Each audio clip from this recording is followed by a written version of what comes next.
Chapter 3 Mr. Wonka and the Indian Prince.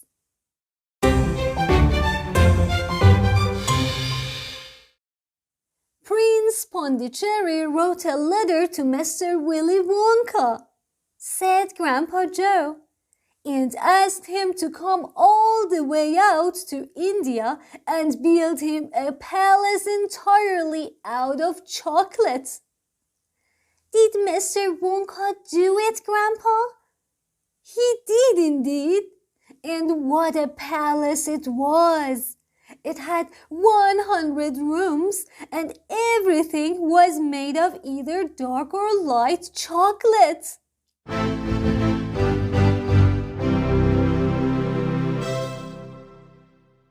The bricks were chocolate, and the cement holding them together was chocolate, and the windows were chocolate, and all the walls and ceilings were made of chocolate, so were the carpets, and the pictures, and the furniture, and the beds.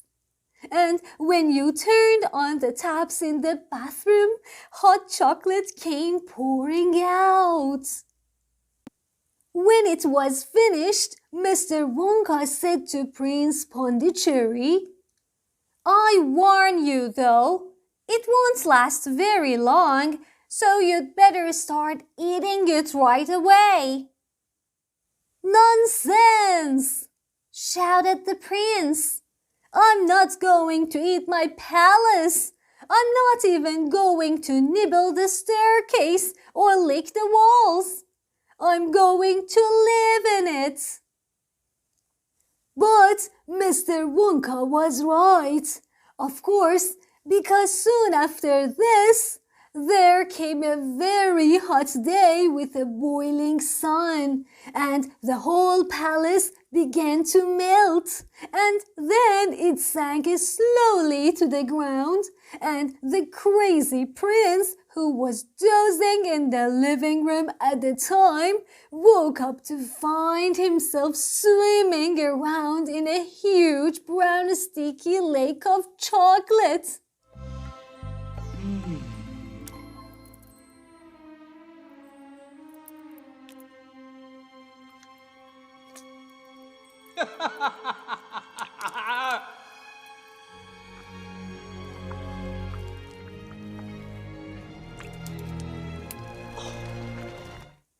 Little Charlie sat very still on the edge of the bed, staring at his grandfather. Charlie's face was bright and his eyes were stretched so wide you could see the whites all around. "Is all this really true?" he said. "Or are you pulling my leg?" "It's true!" cried all four of the old people at once. "Of course it's true. Ask anyone you like."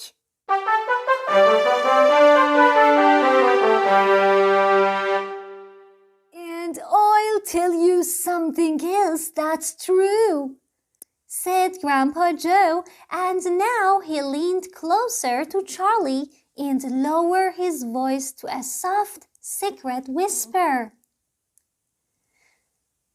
"Nobody ever comes out."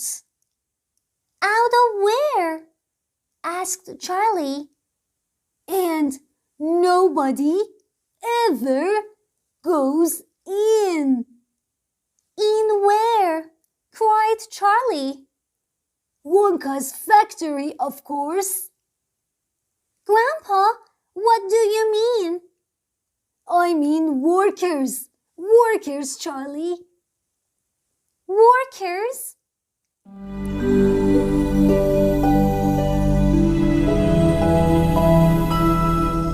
"All factories," said Grandpa Joe, "have workers streaming in and out of the gates in the mornings and evenings, except Wonka's.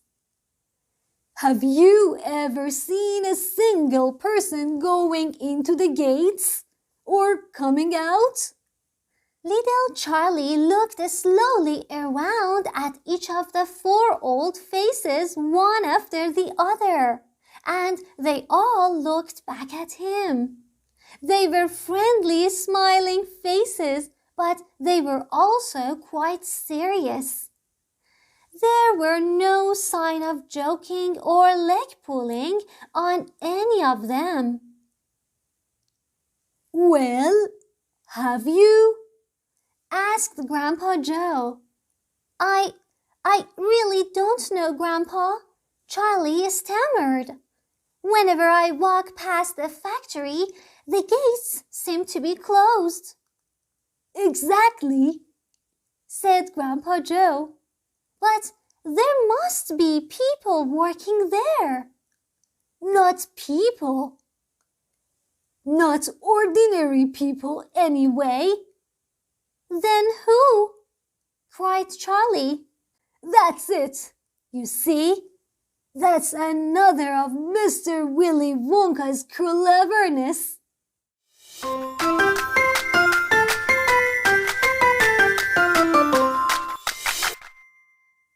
"Charlie, dear," Mrs. Bucket called out from where she was standing by the door.